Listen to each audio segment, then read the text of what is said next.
अस्सलामुअलैकुम वरहमतुल्लाहि वबरकातुहू। नाज़रीन इकराम, उम्मीद करता हूँ कि आप तमाम ही हज़रात खैरियत से होंगे। नाज़रीन, जैसा कि आप तमाम को मालूम ही है कि जब से ये बुलडोज़र एक्शन होना शुरू हुए हैं जगह जगह, तो देश के अंदर हर जगह पर गर्मा गर्मी का माहौल है। जगह जगह लोग प्रदर्शन कर रहे हैं, जगह जगह लोग इस बुलडोज़र एक्शन का विरोध भी कर रहे हैं। इसी के चलते इमरान प्रतापगढ़ी ने सदन के अंदर क्या कहा, आइए देखते हैं इस वीडियो के अंदर। उन्हें यह क्यों नहीं दिखता कि राज्यों में बैठे हुए उनके नुमाइंदे लोगों के सरों की छतें उजाड़ रहे हैं। भाजपा शासित राज्यों के बुलडोजर न सिर्फ लोगों के घरों को उजाड़ रहे हैं बल्कि कुचल रहे हैं लोकतंत्र को, संविधान को।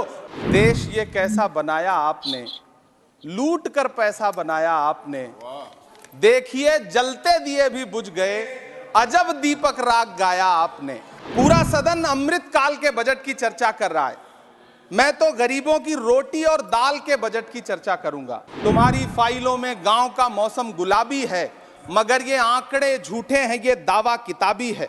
नौकरी मांगने वाले नौजवानों पर लाठियां बरसाने वालों, आपने इस बजट में युवाओं को क्या दिया? इस बजट में फुटपाथ पर रहने वाले, छप्परों में रहने वाले, झुग्गियों में रहने वालों के लिए क्या है कि जिस ओर जवानी चलती है उस ओर जमाना चलता है। प्रधानमंत्री जी की सैकड़ों बार थपथपाई गई मेज के बीच अंतरिम बजट पेश किया गया और बड़े बड़े दावे किए गए। देश ये कैसा बनाया आपने, लूट कर पैसा बनाया आपने। देखिए जलते दिए भी बुझ गए, अजब दीपक राग गाया आपने। मैम, पूरा सदन अमृत काल के बजट की चर्चा कर रहा है, मैं तो गरीबों की रोटी और दाल के बजट की चर्चा करूंगा। तुम्हारी फाइलों में गांव का मौसम गुलाबी है, मगर ये आंकड़े झूठे हैं, ये दावा किताबी है। मैं इस बजट को अमीरों का अमीरों के लिए पेश किया गया बजट कहूंगा। इसमें गरीबों के लिए कुछ है ही नहीं। नौकरी मांगने वाले नौजवानों पर लाठियां बरसाने वालों, आपने इस बजट में युवाओं को क्या दिया? आपने पुरानी पेंशन बहाली की मांग करने वालों को क्या दिया? सालों से अपने लिए छत तलाश रहे लोगों को आपने इस बजट में क्या दिया? और फिर आपको पूरी उम्मीद है कि पूरा देश आपके इस पेश किए गए बजट पे लहालोट हो जाए, तालियां पीटे, मंगल गान गाए। कैसे संभव है? मैं सदन में खड़ा होकर के इस बजट पे चर्चा करते हुए कहना चाहता हूं कि इस बजट में फुटपाथ पर रहने वाले, छप्परों में रहने वाले, झुग्गियों में रहने वालों के लिए क्या है, उनके लिए क्या है जो प्रधानमंत्री के किए गए वायदों की बाट जोह रहे हैं। हर साल फरवरी की खूबसूरत सुबह और सजी हुई संसद से बरसते हुए झूठे वायदों की जवाबदेही कौन तय करेगा? कौन बताएगा कि 2022 में प्रधानमंत्री जी जो सबको पक्का मकान देने वाला वायदा किए थे उसका क्या हुआ? लोगों के सरों पर छत देने वाले प्रधानमंत्री जी के जुमलों से अलग उन्हें यह क्यों नहीं दिखता कि राज्यों में बैठे हुए उनके नुमाइंदे लोगों के सरों की छतें उजाड़ रहे हैं? उत्तर प्रदेश हो, असम हो, जम्मू कश्मीर हो, मध्य प्रदेश हो, भाजपा शासित राज्यों के बुलडोजर न सिर्फ लोगों के घरों को उजाड़ रहे हैं बल्कि कुचल रहे हैं लोकतंत्र को, संविधान को, अदालतों के मेयार को। मैम, मैं आंकड़ों की बाजीगरी से अलग हट करके इस बजट पर एक बात कहना चाहता हूं। आंकड़े तो ऐसे हैं इस बजट के, ये कह रहे हैं 4 करोड़, वित्त मंत्री जी 3 करोड़ कहती हैं, प्रधानमंत्री जी 4 करोड़ कहते हैं। पहले तो आप इस झूठ में ही आपस में ही सलट लीजिए कि 4 करोड़ सही है या 3 करोड़ सही है। मैं आंकड़े तो ऐसे हैं इस बजट के मैम कि जो सुने वो बस पथराई आंखें लेकर किंग कर्तव्य विमूढ़ हो जाए।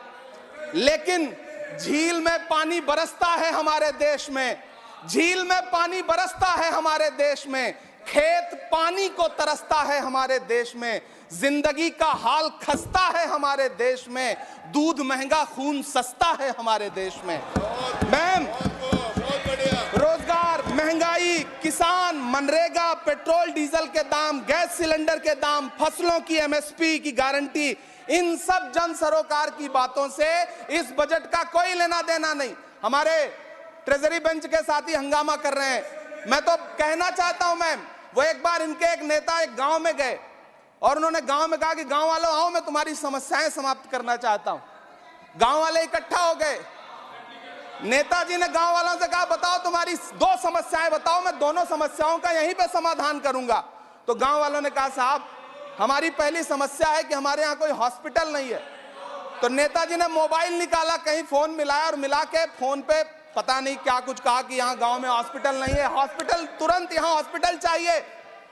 गांव वाले खुश हो गए कि 1 मिनट में यहाँ हॉस्पिटल आ रहा है। अगली समस्या के बारे में उन्होंने, नेताजी ने गांव वालों से कहा कि मैंने आपकी पहली समस्या समाप्त कर दी, दूसरी समस्या बताओ।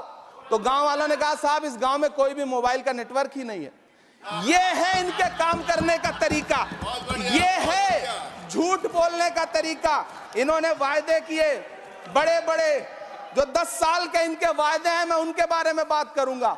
वायदों से ज्यादा इनके नारों पे बात करूंगा। पहला नारा था बहुत हुई महंगाई की मार, अब की बार मोदी सरकार। आइए इस नारे की समीक्षा करते हैं। पेट्रोल, डीजल, गैस, ये तो बड़ी बड़ी बातें हैं।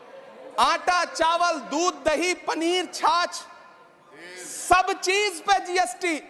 अरे ये फिल्में टैक्स फ्री करने वाले लोग कफन तक पर जीएसटी लगा रहे हैं और ये गरीबों की बात करते हैं। मैम ये सरकार झूठ की सरकार है। ये सरकार के जितने दावे हैं सब खोखले हैं। आज प्रधानमंत्री जी कह रहे थे सबका साथ सबका विकास। ये कैसा सबका साथ सबका विकास है कि मौलाना आजाद नेशनल फेलोशिप आपने बंद कर दी, आपने माइनॉरिटी डिपार्टमेंट का बजट घटा दिया। आप कह रहे हैं सबका साथ सबका विकास, आप बात करते हैं बेटी बचाओ बेटी पढ़ाओ। हमारी आंखें हाथरस से लेकर कठुआ से लेकर के और देश की जंतर मंतर की सड़क वो देख रहे हैं, जब हमारी ओलंपिक पदक लाने वाली बेटियों को प्रधानमंत्री की चौखट पे अपना मेडल रख देना पड़ रहा है। इससे शर्मनाक क्या हो सकता है। मैम कृषि विकास दर जो 2014 में 4.6% थी, इस वर्ष गिरकर 1.8 कैसे हो गई? क्यों हर दिन 31 किसान आत्महत्या करने को मजबूर हैं? ये सरकार उन पर क्यों बात नहीं करती? कीमत तो बहुत बढ़ गई शहरों में धान की, लेकिन विदा ना हो सकी बेटी किसान की। मौका मिला तो लोगों ने कुर्सी के वास्ते तस्वीर ही बिगाड़ दी हिंदुस्तान की, और आज बड़ी बड़ी बातें कर रहे हैं। मैं यहां पर आपसे खड़ा होकर के मैं अंत में इतना कहना चाह रहा हूं कि वित्त मंत्री जी ने बजट में ट्रेनों के डिब्बे को वंदे भारत कोच में बदलने का एक प्रस्ताव रखा अपने भाषण में। ठीक है, ये सुनने में कानों को बहुत अच्छा लगता है, लेकिन मैम ये सरकार ट्रेनों की सुरक्षा के बुनियादी मुद्दों पर एक शब्द नहीं बोलना चाहती। बालासोर हादसे में घायल हुए लोगों की चिता की राख अभी तक ठंडी नहीं हुई है। वंदे भारत के वीडियो पोस्ट करने वाली ये सरकार कभी भारत की जनरल डिब्बों की, रेलवे के स्लीपर क्लास डिब्बों की वीडियो अगर पोस्ट करे ट्विटर पे तब समझ में आए।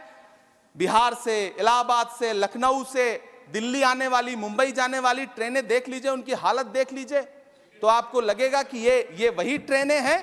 आज स्थिति ये है कि रेलवे स्टेशन तो छोड़िए, रनवे पर खाना खिला रही हैं आपकी प्राइवेट एयरलाइंस। अभी आपने जुर्माना लगाया है, नोटिस दिया है एक एयरलाइंस को। यह स्थिति आपने करके रख दी है ट्रेनों की, एयरलाइंस की।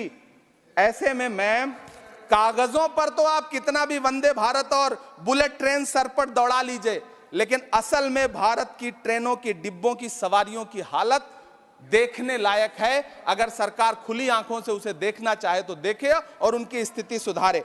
आज अपने प्रधानमंत्री जी ने अपने भाषण में यहां खड़े होकर कई बार न्यू मिडिल क्लास की बड़ी चर्चा की, न्यू मिडिल क्लास जनरेट करेंगे। लेकिन मैं तो यहां खड़ा होकर के सरकार से कहना चाहता हूं कि न्यू मिडिल क्लास का जुमला अपने पास रखिए। यह बताइए कि जो पुराना मिडिल क्लास है उसके साथ आप कैसा व्यवहार कर रहे हैं। आज उसकी स्थिति क्या है? आप अमीरों के कर्जे माफ कर रहे हैं, उद्योगपतियों के कर्जे माफ कर रहे हैं, और यहां स्थिति यह हो गई है कि जो मिडिल क्लास, उसकी जो रोजमर्रा की जरूरत की चीजें हैं उस तक पर आपने जीएसटी लगा रखी है। आप फिल्में टैक्स फ्री करते हैं, लेकिन स्टूडेंट्स के प्रतियोगी परीक्षाओं के फॉर्म की फीस नहीं माफ कर सकते। आपको बाकी जगहों पर टैक्स लेना है, हर जगह टैक्स लेना है। मिडिल क्लास से आपका कोई रिश्ता नहीं। मिडिल क्लास तो आपसे कह रहा है कि मोहब्बत, भाईचारे के दीवाने दिन ही लौटा दो, वो सस्ती दाल सब्जी के सुहाने दिन ही लौटा दो। ये अच्छे दिन तो अंबानी अडानी को मुबारक हो, हमें ऐसा करो साहब पुराने दिन ही लौटा दो। वो पुराने दिन जो बहुत अच्छे थे, वो पुराने दिन जहां लोग एक दूसरे से मिलजुल करके रहते थे। मैम इलाहाबाद, दिल्ली, कोटा जैसे शहरों में छोटे छोटे कमरों में अभावों के साथ पढ़ाई कर रहे युवा किताबों के साथ गल चुके हैं। उनके हिस्से अधेड़ अवस्था तो आई है, लेकिन नौकरी और रोजगार नहीं आया। हर साल 2 करोड़ नौकरियां देने का दावा करने वाली ये सरकार 10 साल में युवाओं को नौकरियां नहीं दे पा रही है। 20 करोड़ नौकरियों का बोझ है इस सरकार के कंधे पर, और 2024 में देश देखेगा कि उन्हीं 20 करोड़ नौकरियों के बोझ तले दबकर बैठ जाएगी ये सरकार। ये देश देखेगा, क्योंकि जिस ओर जवानी चलती है उस ओर जमाना चलता है। देश का युवा नाराज है, देश का युवा गुस्से में है। ऐसे में उसकी पीड़ा को इस बजट में कहीं भी आवाज देने की कोशिश नहीं की गई। मैं आपके बीच खड़ा हूं, मैं तो वित्त मंत्री जी का भाषण सुन रहा था। यह कहा जा रहा था ये अमृत काल का बजट है, ये अमृत काल का बजट है। ये कौन सा बजट है ये बाद में तय होगा, लेकिन मैं इतना जानता हूं कि ये इस सरकार का अंतिम बजट है, आखिरी बजट है। इसके बाद न्याय का बजट पेश होगा, जिसकी चर्चा राहुल गांधी जी पूरे देश में कर रहे हैं। न्याय का बजट, 5 न्याय महिलाओं के लिए, युवाओं के लिए, सामाजिक न्याय की बात जिसकी चर्चा पूरे देश में राहुल गांधी जी कर रहे हैं, वो न्याय का बजट पेश होगा अगली बार। ये इस सरकार का अंतिम बजट है, अंतिम बजट है। अमृत काल में गरीबों की रोटी और दाल के लिए इस बजट में कोई प्राविधान नहीं है, कोई चर्चा नहीं है। बहुत बहुत धन्यवाद। Thank you. तो देखा आपने कि किस तरह इमरान प्रतापगढ़ी सदन के अंदर हक की आवाज को बुलंद करते हुए नजर आए हैं। अल्लाह ताला इनके हौसलों और हिम्मत के अंदर और बरकतें अता फरमाए। अस्सलामु अलैकुम व रहमतुल्लाह।